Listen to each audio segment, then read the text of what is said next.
Flora Salonik grew up in one of Tanzania's busiest cities, Arusha.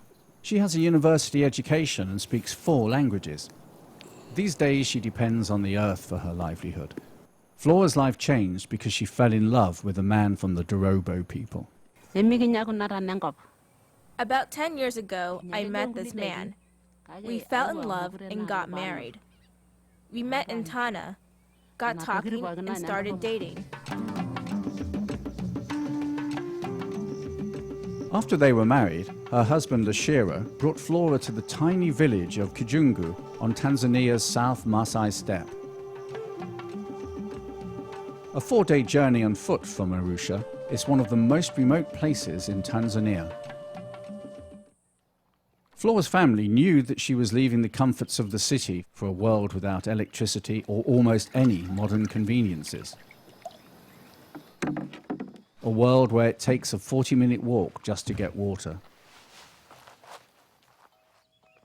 Unlike some Dorobo people, Flora and Lashiro raise cattle and grow crops to feed their family.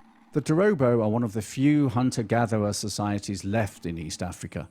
The Dorobo lifestyle means that Lashiro often spends long periods away from home while hunting. Flora is often left to care for their 3 children, their farm and their home by herself. She gave up everything for Lashiro and now she hardly sees him. Flora sometimes dreams of returning to the city. Sometimes I pack my stuff, ready to go back to Arusha. But I have children, so I can't go home. Many years have gone by since Flora moved to the village. There's no telephone or postal delivery, so she hasn't been able to communicate with her family since she came. It's difficult to stop thinking about the past.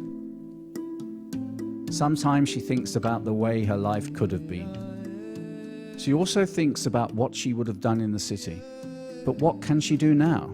She can take her children to live in the city and leave Lashiro in the village, or she can forget about her old life. Her husband knows nothing about the difficult choice that his wife must make.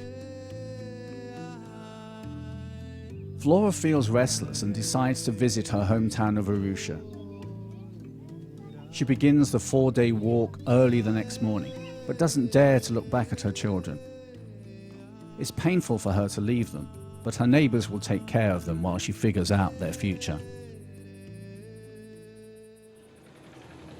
Arusha is the center of Tanzania's tourist and safari business. This is where Flora was born, attended school, had her first job, and met her first boyfriend. Since she's been away for so long, the busy streets are unfamiliar to Flora. They're so different from Kijungu. As she walks towards her childhood home, Flora isn't certain if her mother still lives in the same house, or even if she's still alive. As she nears the house where she once lived, a few of the neighbors stop and stare.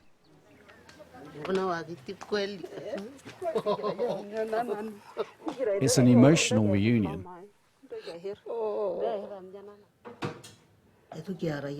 It's about 11 years since we saw each other. We didn't fight. We didn't have any rows. She just left home. I am very happy to see her again. I don't want her to go back too soon.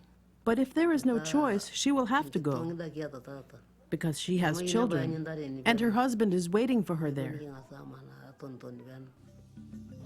Flora tries to relate to the person that she used to be.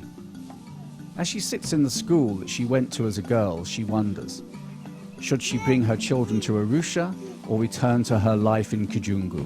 Whatever she decides, something will be lost. Finally, Flora makes her decision. She goes back to Kijungu. I really want to come back to Kijungu. I feel Dorobo. My sisters didn't understand how I can live here. There's no transport, no hospitals. But I am happy here. Because of the land, I want to live here. because this is my life. People say it is a hard place to live, but my home is here.